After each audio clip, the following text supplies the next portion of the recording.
Why, hello there. Fancy meeting you here. This is Darth Dragon Does Math, and we're going to do the real number system. So I have this nice little handy little box thing here. Looks like if you were looking down a long hallway that got narrower and narrower and narrower. We're actually going to start in the middle here, and we're going to kind of define things as we come out. And by the time we've gotten all the way out, you'll hopefully understand what it means by if we say the real number system. So let's start in the very middle. We have natural numbers. So what a natural number is well, another word for it is a positive integer. I've heard people call natural numbers Elmo numbers. Basically, the thought process behind that is they're numbers that you would hear being taught on Sesame Street. 1, 2, 3, 4, and so on. Those are the natural numbers, okay? They're numbers you can visualize because you know what one banana looks like, but you don't really know what negative 15 bananas look like. The whole numbers are just the natural numbers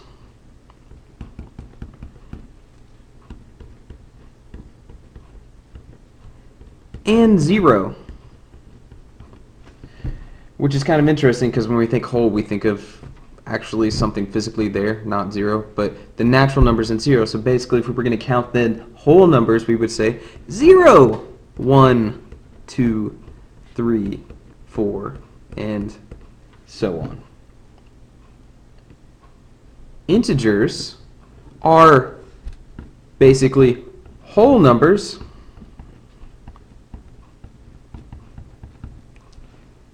and their negatives. So if we were to count backwards from 0 and forwards, basically breaking off. So think of all the numbers before negative 3, negative 52, negative 51, negative a billion, negative 3, negative 2, negative 1, 0, 1, 2, 3, going in both directions. Those are the integers. A rational number, we've talked about this. This is probably the one we spent the most time on this week.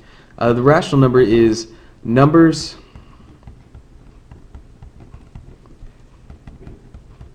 that can be expressed as a fraction, m divided by n. So for example, 2/3, negative 43 over 1, 15 over 17, 1,000 over 2. I mean, that simplifies, but we'll say 21, 0 over 3. These are all examples of rational numbers because they can be written as fractions, where the top and bottom are both integers, and the bottom is never equal to 0. An irrational number, over here now, is any number that cannot be written in m divided by n form. And there's a whole slew of these. You got numbers, usually they're represented with numbers like the square root, like square root of 3, 10 square root of 7, the square root of 700, which happen to be actually these two equal the same, but you'll probably get to that at a later date. There's also things we call transcendental numbers that are also irrational. There's special numbers that we give symbols like pi. You don't know what this is, but that's phi. Some people say phi. We could do E is a transcendental, but all these are examples of irrational numbers. They're numbers that go on for forever and never repeat. 3.1234179 I don't know why I did a comma. That's weird. We'll make that another 9. So just are completely random but go on forever. Those are irrational numbers. And when you add everything together, you get the real number system. So when you add all of these together, you get the real number system. Basically, all numbers,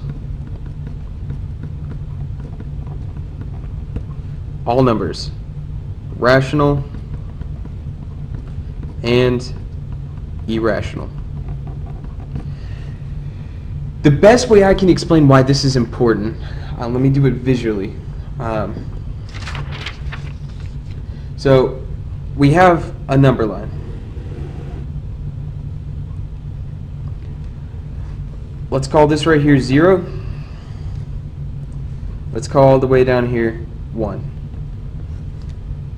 Now, this is 1 unit on the number line, but we could zoom in. Say we split it in half. We can do that. We can split that in half too. We say, okay, well, we can zoom in a little bit further. We have 1/4. We could zoom in between these two and find, I don't know, 3/8. We could keep zooming in and zooming in and zooming in and zooming in, but there's always going to be these little spaces. No matter what, there's always going to be a little space. And basically, this little space, if you've zoomed in far enough, that's going to be the irrational numbers. Without them, this line doesn't connect. It's just a bunch of rational numbers set with big gaps in between, because you can always zoom in a little bit further. But there's always going to be space that needs to be filled in by irrational numbers. For example, numbers like, I don't know, the square root of 1/2. Say this is 3/4. It's going to be about right there. I know pi over 4. That's about right there. They're irrational numbers. They don't fall. We can't evenly split the number line to find them, but they're tucked in between in the gaps. There's a number right down here that's like 0.001297 and so forth. We have to fill the gaps of the rational numbers with the irrational numbers, and when we put them all together, we get, again, the real number system.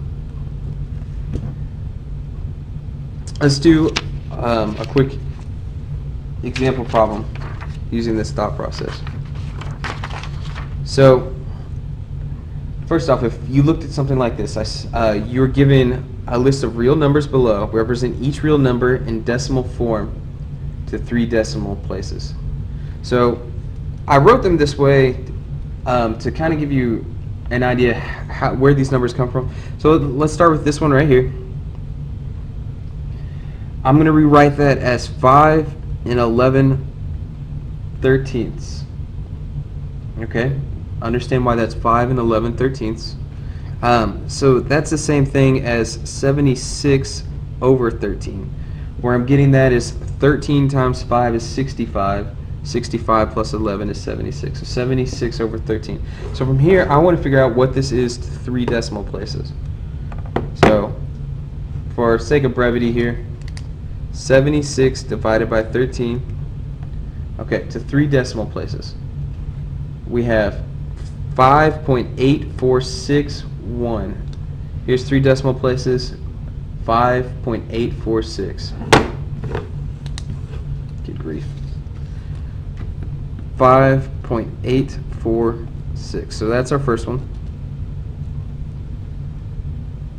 The next one. This right here does not mean squirt. It's square root. That's the square root of 30. So if we want to find the square root of 30, second square root, you see it looks like that, 30. 5.4772. So right there's the cutoff of 3 decimal places.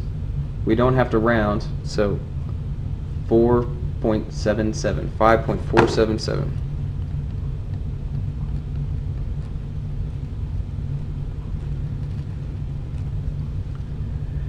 The next one, negative 84 over 25.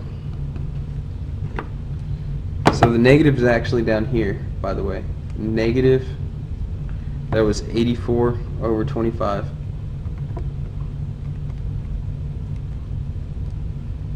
Negative 3.36. And because I wanted 3 decimal places, I'm actually going to write that as 3.360.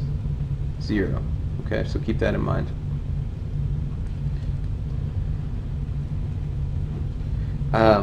This one, notice 0.2838383. That's repeating. So I could think of that as negative 8.283 repeating. But I want you to recognize, I know this is 3 decimals, but the next decimal is actually 8. So what that's going to do is it's going to round that 3 up. So this is negative 8.284. We're only worried about 3 decimals, and we want to do it accurately. And then finally we have, that's pi. That's pi squared. So pi squared. The pi button is right here. Pi. The squared button is right here. Squared. Pi squared. 4 decimals, actually we're going to have to round that 9. So this is 9.8696. And really when this rounds that 9, that becomes like 10. So it's really like 10. And so this becomes 9.87 where there's a 0 right there. And I hope that makes sense. Think about it for a second. If it doesn't make sense, obviously ask me tomorrow. But seriously, think about it. Alright. Order the numbers above, and I'm talking about these numbers that I've circled, from least to greatest using inequalities. So let's find the least. The least is the one that's going to be the most negative. So that's negative 8.284. And that is less than negative 3.360, which is less than 5.477, which is less than 5.846, which is less than 9.870. Lovely. Finally, we want to put these as rational or irrational. This one right here, that could be expressed as a fraction, so that's going to be 76 over 13. That is a rational number. That is a rational number. It's a fraction. This includes pi. Anytime it includes pi, unless we're canceling out by some way, it is irrational. Square root of 30. It's a square root of a number that is not a perfect square. It is irrational. And this one had a number repeating. So I don't care what it looks like as a fraction, but I do care that you understand that because that number is repeating, that it's rational. Good. I hope that makes sense. Real quick, I want to make sure you know what these look like, even with the letters in here. So this one is obviously 199 over 23. This one right here is negative 12.054. This is negative pi cubed. This is pi divided by 2. This is the square root of 200. And this is the square root of 289 negative. Alright, see you tomorrow. Math!